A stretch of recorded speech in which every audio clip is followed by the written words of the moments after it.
Hello guys, in this particular video we are going to discuss about Dijkstra's algorithm. So first let's discuss about that what is Dijkstra's algorithm and why it is how it is used.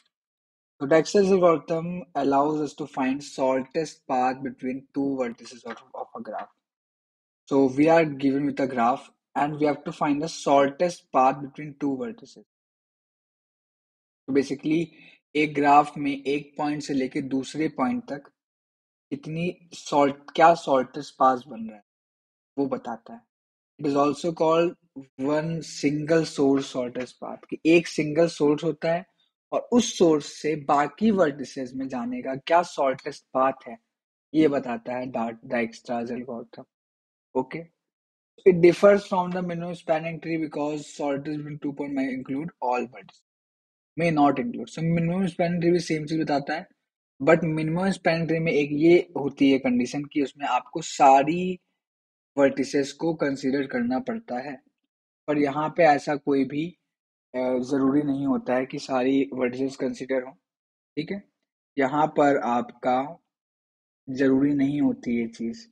यहाँ पर आपको सिर्फ दो vertices के बीच में जो भी shortest path है, मिनिमम डिस्टेंस. भाई लेट्स से कि हमने बोला कि हमारी पहली वर्टेक्स ये वाली है, ये हमारी स्टार्टिंग वर्टेक्स है एंड ये हमारी एंड वर्टेक्स है. तो ए से लेके डी जाने के लिए बहुत सारे पाथ होंगे. एक तरीका ये है, एक तरीका ये है, एक तरीका ये है. पर जो सबसे छोटा तरीका होगा, जो सबसे छोटा तरीका होगा उसे हम लोग बोलेंगे शॉर्टेस्ट पाथ. उसे हम लोग बोलेंगे कि शॉर्टेस्ट पाथ है ए से डी के बीच का. और वही बताता है Dijkstra's algorithm. Dijkstra's algorithm tells us the shortest path between two vertices of a graph. The shortest path between two vertices of a graph. Okay, अब देखते हैं कि इस डाइकस्ट्रास एल्गोरिथम काम कैसे करता है. तो उसके लिए हम लोग अपने बोर्ड पे समझेंगे. ठीक है, दैट हाउ डाइकस्ट्रास एल्गोरिथम वर्क. फिर हम लोग आके इसका इम्प्लीमेंटेशन, इसके हम लोग इसका अप्रोच जो प्रोग्राम मैंने लिख के रखा हुआ है, हम लोग प्रोग्राम को भी समझेंगे कैसे यहाँ पे चीजें हो रही हैं. ठीक है, तो देखो सबसे पहले हम लोग डाइकस्ट्रास एल्गोरिथम में क्या करते हैं कि हम लोग एक एरे लेते हैं जिसमें हम लोग हर एक नोड की डिस्टेंस लिखते हैं. अभी समझने के लिए हम लोग क्या करते हैं, हम लोग एक बार फिर से लिखेंगे, फिर से समझेंगे. अभी मैं क्या मानता हूँ, मान लो हमारा जो स्टार्टिंग पॉइंट है वो है एक ए. हमारा स्टार्टिंग पॉइंट है ए. स्टार्टिंग पॉइंट ए का मतलब क्या है, वो बोल रहा है कि अगर आप ए से स्टार्ट करो तो आपको B C D E F, आपको इनमें से किसी भी नोड में जाना हो तो शॉर्टेस्ट पाथ क्या होगा, सबसे कम क्या पाथ होगा जिससे आप उन सब में जा पाओ. तो अब भाई ए से ए में जाने के लिए तो जीरो होगा पाथ. बात है भाई, सबसे शॉर्टेस्ट डिस्टेंस जीरो होगी. आपको ए से ए में जाना है, सबसे शॉर्टेस्ट डिस्टेंस क्या होगी, जीरो होगी. ठीक है, अब हम लोग बाकियों के लिए देखते हैं. अब हम लोग बाकियों के लिए देखते हैं. तो अगर बाकियों के लिए देखोगे तो ए से तो हम लोग क्या अभी के लिए हम लोग सबको इन्फिनिटी मान लेंगे. इन्फिनिटी मतलब बहुत ज्यादा डिस्टेंस मान लो, बहुत ज्यादा. ठीक है, अभी हम लोग क्या मान रहे हैं कि इन सारे बाकी पाथ में जाने की डिस्टेंस बहुत ज्यादा है, बहुत ज्यादा इसकी डिस्टेंस, हमने सबको इन्फिनिटी मान लिया. ठीक है, हम लोग एक चीज देखते हैं, उसको बोलते हैं रिलैक्सेशन.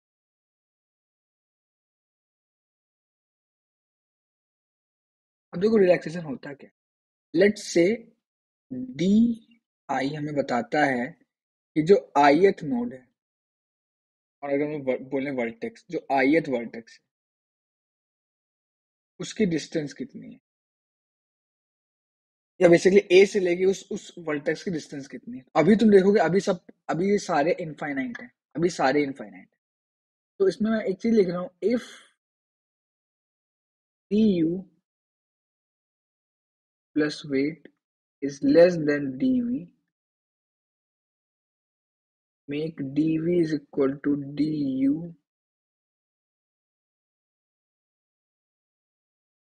Plus weight. अब देखो मैंने क्या लिखा है, अभी आपको नहीं समझ में आएगा, समझाता हूँ मैं.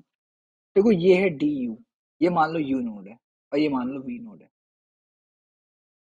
हम लोग यू से लेके वी तक की बात करते हैं कि हमको यू से लेके वी तक जाना है. या बेसिकली हमें ये पता करना है कि जो वी नोड है वहां पहुंचने के लिए सबसे मिनिमम डिस्टेंस कितनी है. सबसे मिनिमम डिस्टेंस। तो अभी देखो dv क्या है। dv मतलब अभी d की v की वैल्यू क्या है, अभी तक आप बताओ। अभी अगर आपने कोई ऐसी डिस्टेंस निकाली है कि b में पहुंचने की, सबसे मिनिमम डिस्टेंस क्या है, तो आपने बोलोगे इनफाइनाइट है फिलहाल तो भाई। फिलहाल तो हम बोल रहे हैं कि इसमें इस नोड में पहुंचने की इनफाइनाइट डिस्टेंस, ये डिस्टेंस है इनफाइनाइट। तो वो हो गया इनफाइनाइट। अब वो बोल रहा है किस नोड से पहुंचना है, बोला ए से पहुंचना है। ए से पहुंचना है। और ए में पहुंचने की डिस्टेंस कितनी, जीरो है भाई। ए में तो हमें शुरू ही कर रहे हैं, ए के लिए डिस्टेंस जीरो हो गई। अब कह रहा है ए से लेके बी तक जाना है, तो उसके बीच की जो एज है उसका वेट कितना है। ये क्या होता है, वेट होता है एज का। कह रहा है उसका वेट कितना है ये बताओ। तो उसका वेट है 4। तो जो वेट है वो है 4। वेट हमारा 4 है। ठीक है। अब देखो, अब मैं बोल रहा हूँ कि अगर ये डी यू प्लस वेट जो है, जो ये लिखा है मैंने लिखा है डी यू प्लस वेट मतलब जीरो प्लस वेट कितना है, 4।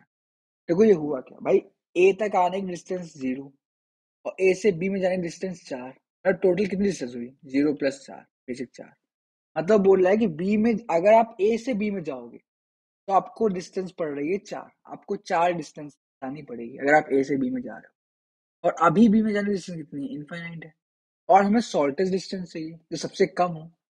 तो भाई शॉर्टेस्ट डिस्टेंस हमें मिल गई ना, 4 है हमारी शॉर्टेस्ट डिस्टेंस। 4 है हमारी शॉर्टेस्ट डिस्टेंस।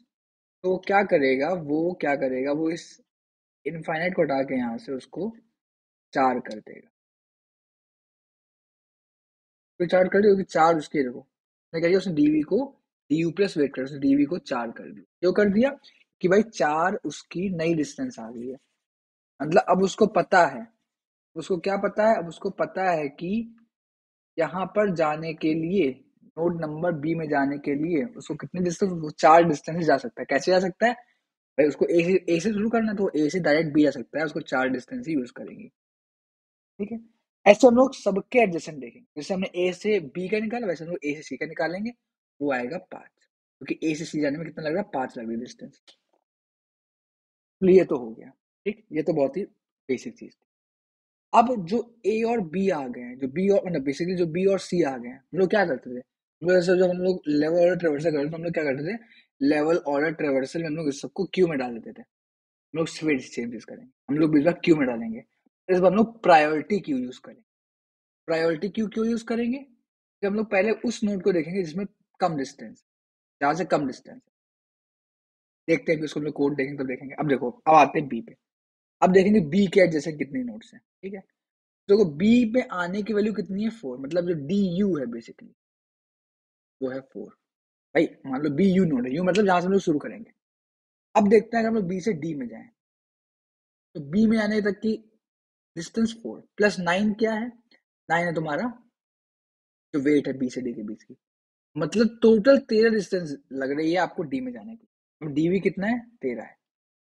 क्या टोटल आपको 13 डिस्टेंस लग रही है कहाँ तक जाने में, डी में जाने के लिए। और फिलहाल डी की डिस्टेंस है इनफाइनाइट, तो उसको हम लोग 13 कर देंगे, हमें एक छोटी डिस्टेंस मिल गई ऑब्वियसली। ठीक है। सिमिलरली सिमिलरली हमारे पास बी है, बी से ई में जाना है।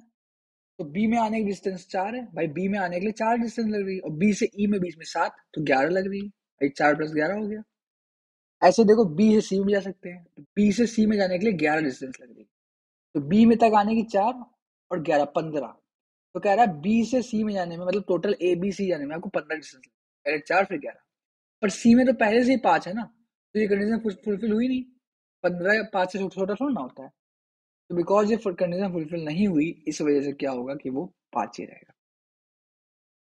अब ई सी पे आते हैं, तो देखो सी से आप एक चीज देखो कि सी से आप बी में जा सकते हो, पर सी से बी में जाना कोई फायदेमंद नहीं होगा, क्योंकि आप देखो सी तक आने की डिस्टेंस 5 और सी से बी आने की डिस्टेंस 16 हो जाएगी, जो कि कोई भी यूजफुल नहीं है। अब आप क्या करोगे, सी से आप ई में जा सकते हो। तो सी तक आने की डिस्टेंस कितनी है, अगर मैं बात करूं यहाँ पर सी तक आने की डिस्टेंस कितनी है, सी तक आने की डिस्टेंस थी 5, और सी से ई में जाने की डिस्टेंस है 3। टोटल 8 डिस्टेंस में आप ई में जा सकते हो। अगर आप यहाँ से जाओ तो बोल रहा है आप 8 डिस्टेंस में, 5 + 3 8 में आप ई तक जा सकते हो। अभी ई में जाने की डिस्टेंस हमने 11 लिखी हुई है, हम तो 8 में जा सकते हैं, तो हमने उसको 8 कर दिया। भाई 8 डिस्टेंस में आप सी से ई में जा सकते हो। ये उसका एक ऑप्टिमाइज तरीका हो गया।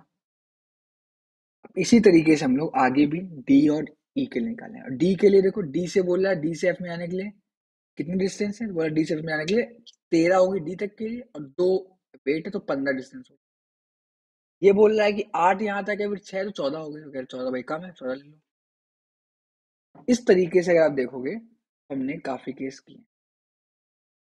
ठीक है, अब देखो बी से भी ई सकते थे, वहां पे 11 थी, तो 11 आपको नहीं लेना था, आपने ले लिया। ठीक है, इस तरीके से देखो आपने पता कर लिया कि अगर आपको हमको ए से बी जाना है तो हमको 4 डिस्टेंस चलना पड़ेगा, ए से डी जाना है हमको 13 डिस्टेंस चलना पड़ेगा, ए से सी 5, ए से ई 8, और ए से एफ 14 डिस्टेंस आपको चलनी पड़ेगी। ये चीज आपने निकाल लिया है एक एक करके सारे नोट्स के लिए। ठीक है, तो हम लोग क्या करेंगे, अब ये चीज हम लोग कहाँ स्टोर करेंगे, जो हम लोग स्टोर कर रहे हैं इनफाइनाइट 4 330, हम लोग एक एरर से एक एरर ले लेंगे, इसका नाम होगा डी।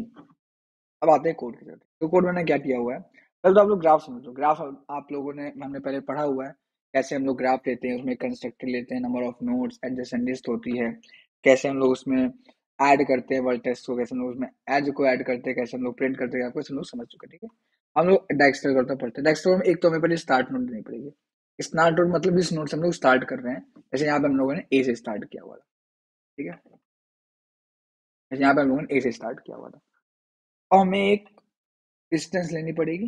डिस्टेंस लेनी पड़ेगी, वही डिस्टेंस हर एक नोट की एक प्रीवियस लेनी पड़ेगी। प्रीवियस मतलब कौन सी प्रीवियस नोट थे, मुझे इस नोट में से प्रीवियस नोट एक प्रायोरिटी क्यू में लेना पड़ेगा, एक प्रायोरिटी क्यू में लेना पड़ेगा। अब जो डिस्टेंस होगी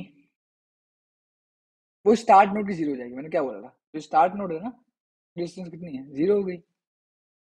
बाकियों के लिए हम लोग बढ़ेंगे, आगे बढ़ते चले जाएंगे। ठीक है, अब लोग प्रायोरिटी क्यू में क्या कर रहे हैं हम लोग, ये देखो वाला फॉर्मूला आ गया, वाला फॉर्मूला आ गया। अगर ऑल्टरनेट डिस्टेंस क्या है, distance current node plus neighbour, मैंने यहाँ जो लिखा हुआ है distance of current node plus weight, weight मतलब वही नेबर के बीच की, नेबर वेट। अगर ये डिस्टेंस अगर उसके नेबर के नोड से कम है, मतलब अगर ये डिस्टेंस इससे कम है, मतलब जैसे कि 0 + 4 अगर इससे कम है इन्फिनिटी से, तो आप उसको अपडेट कर। यही चीज यहाँ पर हो रही है, तो हमने भी समझा, वही चीज यहाँ पर हो रहा है। एट द लास्ट आप ये डिस्टेंस वाले एरे को आउटपुट कर, मतलब आपको हर एक नोड से मतलब एक एक सिंगल सोर्स से बाकी सारी जगह जाने के लिए आपको कितनी बेसिकली मिनिमम शॉर्टेस्ट पाथ है, वो आपको यहाँ पर पता चल रहा है, और यही आप कर रहे हो। ये एग्जैक्टली सेम चीज आप यहाँ पर इम्प्लीमेंट कर रहे हो। इस तरीके से आप डाइक्स्ट्रा एल्गोरिथम को इम्प्लीमेंट कर सकते हो। इस तरीके से डाइक्स्ट्रा एल्गोरिथम को इम्प्लीमेंट कर सकते हो, और यहाँ पर आपको दिया भी हुआ है कैसे। देखो यहाँ पर उन्होंने क्या था, अगर हम लोग इससे समझे, हमारा ये ग्राफ था। ठीक है, अब इस ग्राफ में हमारे पास ऐसे नोट दी रखी थी। अब इसने आगे इसने इस वाले को सॉल्टेड, इसने इस वाले को मान लिया कि ये है हमारी स्टार्टिंग नोट, तो बाकी सब इसने इन्फिनिटी कर दिया। देखो बाकी सब इसने इन्फिनिटी कर दिया। अब ये आगे बढ़ा, तो इसने कहा इस नोट से हम लोग 2 जगह रखते हैं, या तो इससे यहाँ जाए चार से, या इससे यहाँ चले जाएं। ये भी 4 ले रहा है, तो उसने इन दोनों को 4 कर दिया। अब इसने इससे देखा, अब इसने इससे देखा कि यहाँ से यहाँ जाने के लिए 2 और लग रहा है, उसने कहा 4 ठीक है। अब इसने इस 4 से आगे जाने के लिए देखते हैं कितना क्या लगता है, तो उसने बोला इस 4 से इधर जाओगे 3 और लग रहे हैं, 7 हो गया ठीक है। 4 से इधर जाओगे तो 1 और लग रहा है, 5 हो गया ठीक है। और 4 से सीधा जाओगे तो 6 प्लस होके 10 लग रहा है। अब देखो, अब इस 10 में जाने के लिए 2 और तरीके थे, एक तो था 7 + 2 9, एक था 5 + 3 8। छोटा कौन सा हुआ, 8 छोटा हुआ, यहाँ 8 हो जाएगा। एट द लास्ट आपका यही वाला बन जाएगा। भाई अगर 0 से हम लोग स्टार्ट करेंगे तो यहाँ जाने के लिए 4 डिस्टेंस, यहाँ जाने के लिए 4, यहाँ जाने के लिए 7 8। ठीक है, इस तरीके से सुडो को आप देख लो, सुडो को कुछ नहीं था, मैंने बोला था आपसे, आप बेसिक पहले तो आप सारे जो प्रीवियस और डिस्टेंस आप ले लोगे, आप डिस्टेंस को सबको इन्फिनाइट कर दोगे, प्रीवियस सबको नल कर दोगे। ठीक है, और जैसे ही आपको कहीं ऐसा ये वाली कंडीशन मिलेगी, जो कंडीशन में यहाँ बात की थी, ये बहुत ही जरूरी है, इसको बहुत अच्छे से याद, इसको बहुत अच्छे से याद रखना। ये कंडीशन मिलेगी, हम अपडेट कर देंगे। भाई ऑब्वियसली कोड में डिस्कस कर लिया है। अब आते हैं कॉम्प्लेक्सिटी की तरफ। कॉम्प्लेक्सिटी क्या है हमारे कोड की, हमारे कोड की टाइम कॉम्प्लेक्सिटी क्या है, उसकी स्पेस कॉम्प्लेक्सिटी क्या है। ठीक है, इसके बारे में बात करते हैं। तो इसकी इसकी time complexity order of E log V. E क्या है, number of edges, and log V. ठीक है, तो ई लॉग वी जो होती है टाइम कॉम्प्लेक्सिटी होती है इसकी। रीजन है कि हम लोग एक एक एज को देख रहे होते हैं। एंड जो स्पेस कॉम्प्लेक्सिटी वो ऑर्डर ऑफ वी होती है। ऑर्डर ऑफ वी इसलिए होती है क्योंकि हम लोग एक एक डिस्टेंस वाला और एक प्रीवियस वाली एरे ले रहे होते हैं। डिस्टेंस एरे नहीं लेते हम लोग, हर वेक्टर्स का हम डिस्टेंस स्टोर करते हैं, जो जो डी वाली एरे थी। इसकी वजह से हमें जो है ऑर्डर ऑफ वी की जो है स्पेस कॉम्प्लेक्सिटी देनी पड़ती है। ये हो गई इसकी टाइम कॉम्प्लेक्सिटी, ये हो गई इसकी स्पेस। इसके बहुत सारे एल्गोरिथम के एप्लीकेशंस हैं। ठीक है, जैसे हमारे पास टू फाइंड शॉर्टेस्ट पाथ, हमारे पास हम लोग उसके थ्रू हम लोग शॉर्टेस्ट पाथ फाइंड कर सकते हैं दो पॉइंट के बीच में, जो हमने अभी पढ़ा भी है कि डेक्स एल्गोरिथम की हेल्प से हम लोग दो पर्टिकुलर पॉइंट के बीच में शॉर्टेस्ट पाथ जो है फाइंड कर सकते हैं। सोशल नेटवर्क के एप्लीकेशन, जो हमारे सोशल नेटवर्क के एप्लीकेशन होते हैं, जैसे कि मैंने आपको बताया था, या अगर हम लोग रियल वर्ल्ड एग्जांपल देखें, जैसे हमारे पास फेसबुक में फ्रेंड्स होते हैं। तो जब हम लोग फेसबुक में फ्रेंड्स बनाते हैं तो वो बेसिकली एक नोट्स कलेक्ट हो जाती हैं, नोट्स बन जाती हैं। ठीक है, एक नोट्स बन जाती हैं, और उस नोट्स और उस बेसिक उस नोट्स के आपस में कनेक्शंस होते हैं कि आपका फ्रेंड है, आपका फ्रेंड है। तो उनमें अगर सर्च करना हो तो उसमें हम लोग इसका यूज कर सकते हैं। इन टेलीफोन नेटवर्क सेम, इतना बड़ा टेलीफोन नेटवर्क वहां भी यूज कर सकते हैं। तो find locations in the map, find locations in the map. तो मैप में लोकेशन फाइंड करने का मतलब है कि जैसे आप लोग गूगल मैप यूज करते हो, गूगल मैप में आपने डाला कि हमें यहाँ से यहाँ जाना है, तो वो दो पॉइंट के बीच में सबसे जो पास की होती है डिस्टेंस, सबसे पास की दूरी होती है, वो आपको बता देता है।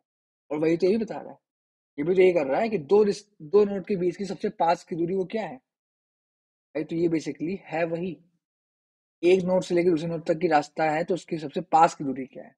वही तो बता रहा है डेक्स एल्गोरिथम, वही तो है डेक्स एल्गोरिथम।